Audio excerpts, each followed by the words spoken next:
हुआ क्या कि बाबर उधर से नई सेना लेके आता है अपनी, और बाबर सेना लेके बैठ जाता है। सांगा इधर से अपने, सांगा कहते हैं कि सांगा ने राजस्थान के सारे राजाओं को लेटर लिखे थे, और राजाओं को लेटर लिखे कहा कि भाई देख लो, बाबर उधर से तैयारी करके आया एक विदेशी आक्रमणकारी, और तुम मेरा साथ दो, मैं इसके खिलाफ लड़ाई करने जा रहा हूँ। सबने कहा कि हाँ हम भी तेरे साथ तैयार है, तुम अपने कर लड़ाई, हम आ जाएंगे तेरे साथ के अंदर। तो राजस्थान के सारे राजाओं ने अपनी सेना भेजी थी। कहते हैं उसने लेटर लिख के बुलवाया था सबको। तो लेटर लिख के बुलवाने को अपने राजस्थानी में एक टर्म बोलते हैं पाती परवन। तो कोई पूछे पाती का मतलब लेटर, परवन मतलब भेजना। तो कोई पूछे कौन से राजा ने लेटर भेज के साथियों को सहायता के लिए बुलाया था, तो सांगा ने बुलवाया था। कौन से युद्ध से पहले, तो खानवा के युद्ध से पहले बुलवाया था उसने। इस व्यवस्था क्या बोलते हैं, तो इस व्यवस्था को पाती परवन कहते हैं। ये तो इधर से सांगा की तैयारी। उधर से बाबर अपने क्या बातें कर रहा है। बाबर को भी पता था शक्तिशाली शत्रु है। बाबर ने अपनी एकदम तैयारियां वरियां करने शुरू की। बाबर के पास में तोपें थी। भारत में सबसे पहले कोई तोपों का यूज करना शुरू करता है, कैनन्स, तो बाबर ही था। बारूद का प्रयोग बाबर ही करना शुरू करता है। उसके बाद तोपें वगैरह थे, उसने तोपें वगैरह अपनी लगवानी शुरू की। अपने सैनिक जो घायल हो गए थे उनको सही करवाना शुरू किया, और अपनी तैयारियां करी। लेकिन भाई बाबर की सेना कम थी और सांगा की सेना थोड़ी ज्यादा थी। और सांगा ने बाबर को बयाना युद्ध में हरा दिया था, इसलिए उसके जो सोल्जर थे उनका कॉन्फिडेंस बहुत लूज हो रखा था, बहुत गिरा हुआ कॉन्फिडेंस था। और उन दिनों में कई ज्योतिषियों ने और घोषणा की कि बाबर हार जाएगा। इसलिए सैनिकों को और सबको लगता था यार लफड़ा ही। अब कहते हैं कि महीना भर तक तैयारियां की दोनों ने, और अब जैसे बाबर ने कहा अब युद्ध करना है। जैसे खानवा का युद्ध ना 17 मार्च को हुआ था, याद रख लेना।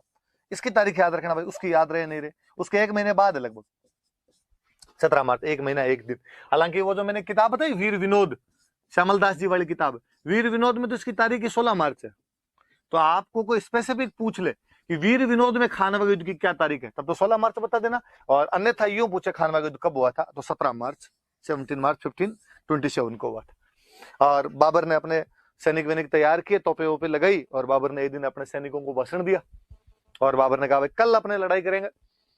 और सैनिकों ने मना कर दिया। सैनिकों ने कहा नहीं भाई हम तो लड़ाई नहीं करेंगे। क्यों लड़ाई नहीं करोगे? उसने कहा क्यों नहीं करोगे? एक तो इसने थोड़े दिन पहले बयाना के युद्ध के अंदर अपने को भगा भगा के मारा, और फिर हमने सुना है ऐसा मुसलमान राजाओं की गुप्तचर व्यवस्था बहुत अच्छी थी, स्पाई बहुत अच्छे हुआ करते, सारी न्यूज ला के देते थे। तो पता चला, उनका हमने सुना है कि एक तो सांगा की सेना वैसे ही बहुत बड़ी है, फिर सांगा के बारे में और सुना है कि इसने आज दिन तक जिससे भी लड़ाई की है उसको रौंद के रख दिया, बींद के रख दिया इसने।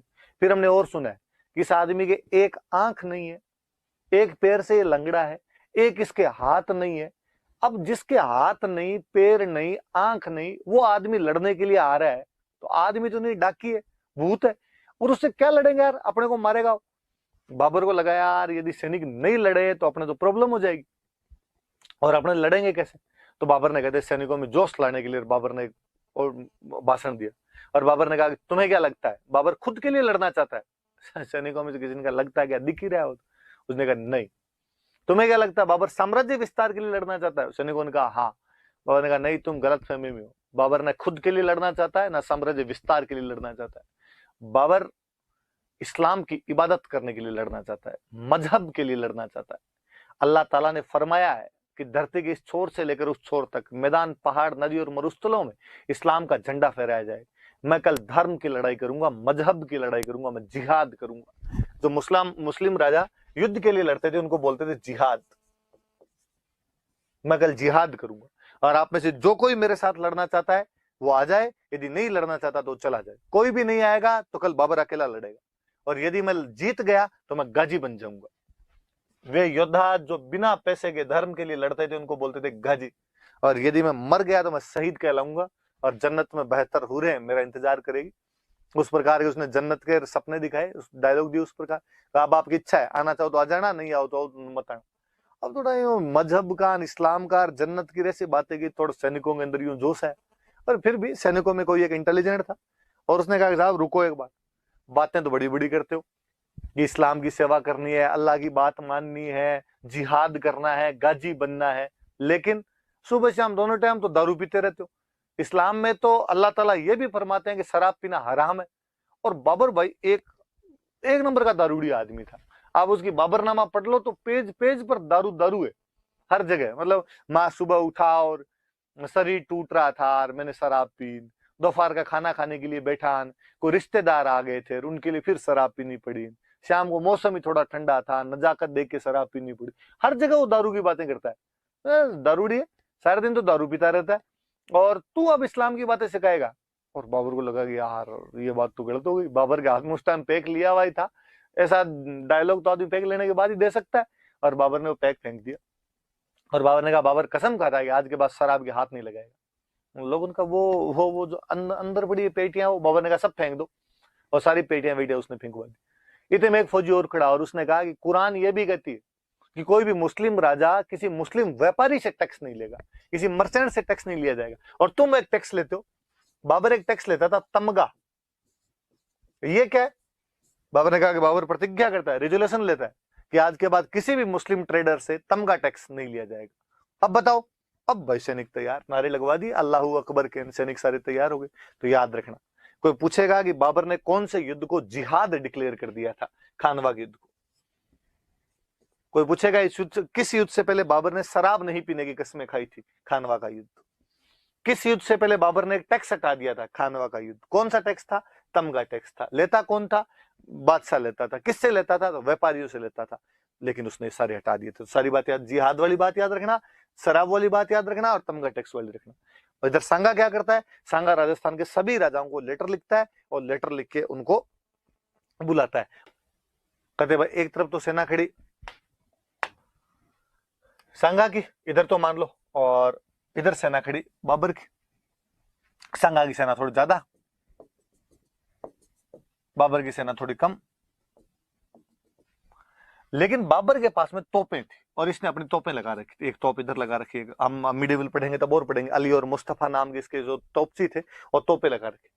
अपने राजस्थान वालों ने या इंडिया में तब तक तोपों का प्रयोग हुआ नहीं था, इसलिए ये लोग इतना जानते ही नहीं थे, तोपों के बारे में अवेयर नहीं थे। बाबर ही तोपें लेके आया था पानीपत वाले युद्धों में, उसी ने इस्तेमाल करनी शुरू की थी। इसलिए शुरुआत में जब तोपों वाला हमला हुआ, इसलिए इनको बहुत ज्यादा नुकसान उठाना पड़ा।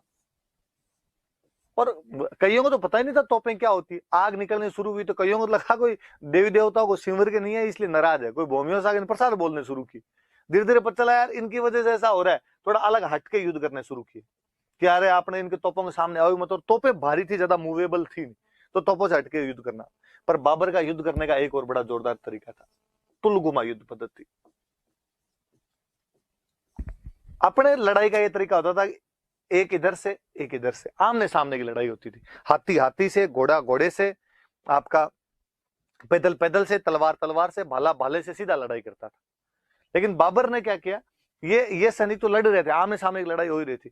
उसने एक टुकड़ी, मान लो ये इधर इधर ये लड़ाई चल रही, एक टुकड़ी इधर से और भेजी, एक टुकड़ी इधर से और भेजी, और इन्होंने भी जाके इधर से हमला करना, तीन तरफ से घेर के मारा। ये जो उसका सिस्टम था उसको तुलगुमा पद्धति बोलते। अपने वालों को इधर समझ में नहीं है, एक इधर बंदा लड़ रहा है, एक सामने लड़ रहा है, आपस में तलवार चला, इतने में तिरछा एक आदमी आ गया, उसने तलवार चलाने शुरू की। इतने अपने वालों के इधर तो कह रहे चिटिंग है, इधर से किधर से, सामने से सामने से एक एक लड़ो। लेकिन इतने में तो उन लोगों ने हमला कर दिया और इनको खूब सारा नुकसान पहुंचाना शुरू कर दिया। जब सांगा ने देखा, सांगा कहीं बीच के अंदर खड़ा था, लड़ रहा था हाथी के ऊपर बैठ के, और सांगा ने जब ये देखा कि यार मेरे सैनिक मर रहे हैं, आगे तोपों से मर रहे हैं, तुलगुमा से मर रहे हैं, तो सांगा ने अपने महावत को कहा, जो हाथी चलाने वाले, उसको कि मुझे आगे आगे लेके जाओ। लोगों ने मना भी किया कि साहब आप मत जाओ, आप क्या करोगे युद्ध के अंदर जाके, आप पीछे बैठ के गाइड ही करते रहो हमें। नहीं नहीं मुझे लेके जा, मैं लड़ूंगा खुद। और सांगा खुद आगे लड़ने लगा यहाँ पे। और कहते सांगा जब खुद आगे लड़ने लगा तो बाबर को एक बात बता थी कि हिंदुओं में एक बहुत बड़ी समस्या थी, यदि राजा मर जाता या यदि राजा भाग जाता तो सारी सेना भी लौट जाया करती थी, बाद में लड़ते नहीं थे। राजा मर गया तो कहा बस भाई अब जाओ, राजा छोड़ो। यहाँ तो ये सिस्टम था कि मान लो वागड़ वाला उदय सिंह अपने 5000 आदमी लेके खड़ा है, और यदि उदय सिंह लड़ाई की शुरुआत में मर गया तो 5000 आदमी बाहर निकल जाए। इनकी जो वो जितनी भी सहानुभूति थी वो अपने सेनापति होता उसके प्रति हुआ करती थी, बाकी के साथ में नहीं हुआ करती थी। इसी के साथ में हमारा तो मैच हो रहा है। तो वो सैनिक निकल गए भाई, सारे के सारे बाहर निकल गए। तो अब सांगा आ गया है यार, सांगा ने आके लड़ाई करनी शुरू की। बाबर को ये बात पता थी, बाबर ने अपने सैनिकों को अपना जो केवल सांगा टारगेट होना चाहिए, इस पे मारो जितने तीर मार सकते हो। तो अब सबने अपने तीर बंदूकें उधर इस्तेमाल करने शुरू की। कहते कोई तीर लगा, सांगा अपने हाथी वाले होदे में गिर गया। बाकी सेना को लगा कि सांगा की डेथ हो गई होगी, इसलिए सेना में अफवाह फैलनी शुरू हुई, सेना वापस भागने लग गई।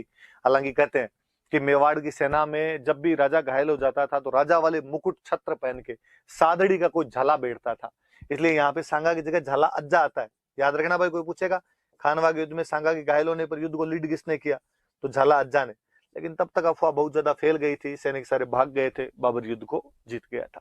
तो खानवा वाले युद्ध के अंदर बाबर जीत जाता है। झालाजान लीड करने की कोशिश करता है, लेकिन फिर भी बाबर की इसमें जीत हुई थी। बाबर जीतने के बाद उपाधि धारण करता है गाजी, तमंचे पे डिस्को करता है उस बाबर ने युद्ध जीत लिया भाई, खानवा वाला युद्ध जीत लिया था। कहते हैं सांगा घायल हुआ, घायल होने के बाद सांगा को दौसा में एक जगह पड़ती है बसवा, वहां पे लेके आए और वहां पे सांगा का इलाज वगैरह करवाया, होश आया तो सांगा ने पूछा भाई कहाँ है आपने, कहा आपने दौसा में बसवा है। तो बाबर युद्ध जीत गया। अब तो बाबर उसके बाद गया था चंदेरी। हुआ क्या, अब चंदेरी वाला मैदानी राय सांगा का साथ देने के लिए आया था। जैसे बाबर जीत गया तो बाबर ने पूछा कि वो कौन तारे सामने उधर ज्यादा उछल कूद कर रहा था। अच्छा, वो चंदेरी का मैदानी राय सांगा का अच्छा दोस्त है। तो कहा इस बार हमला मैदानी राय पे किया जाए। तो वो तो चंदेरी गए। तो सांगा ने कहा कि मैदानी राय ने अपना साथ दिया था, अपने मैदानी राय का साथ देंगे, चलो बाबर के खिलाफ लड़ने के लिए चंदेरी चलेंगे। लोगों ने समझाया कि सर प्लीज एक बार खुद को कांच में देख लो, कितने शरीर पे घाव लगे, 80 घाव है आपके शरीर पे, क्या तो अब युद्ध लड़ने के लिए जा रहे हो। पर सांगा ने कहा कि नहीं, मैं युद्ध तो लड़ने के लिए जाऊंगा, और जब तक युद्ध नहीं लड़ लूंगा मैं साफा नहीं बांधूंगा। और अपने सैनिकों को लेकर वहां से चल पड़ा। सैनिक बीच में ना ना करते रहे पर नहीं माना। फिर फाइनली चंदेरी के पास पहुंचे तो यूपी में एक जगह पड़ती है इरीच, यूपी में एक जगह है, वहां पे खाना खाने के लिए बैठे। साथियों को जब लगा कि खुद तो मरेगा, अपने को और मरवाएगा, उन्होंने सांगा खाने में जहर मिलवा दिया। जहर की वजह से सांगा को उल्टियां वगैरह हुई। थोड़ा सा आगे और बढ़े, आगे यूपी में एक गांव और पड़ता था कालपी, यहाँ पे सांगा की डेथ हो गई। वापस ले गए डेड बॉडी। अपने भीलवाड़ा में एक जगह पड़ती है मंडलगढ़, यहाँ पे सांगा की छतरी है। तो ये 4 जगह याद रखना भाई कि सांगा का इलाज कहां पे किया गया, बसवा। सांगा को जहर कहां पे दिया गया, इरीच। सांगा की मृत्यु कहां पे हुई, कालपी। सांगा की छतरी या सैनिटप उसकी कहां पे है, तो उसकी मंडलगढ़।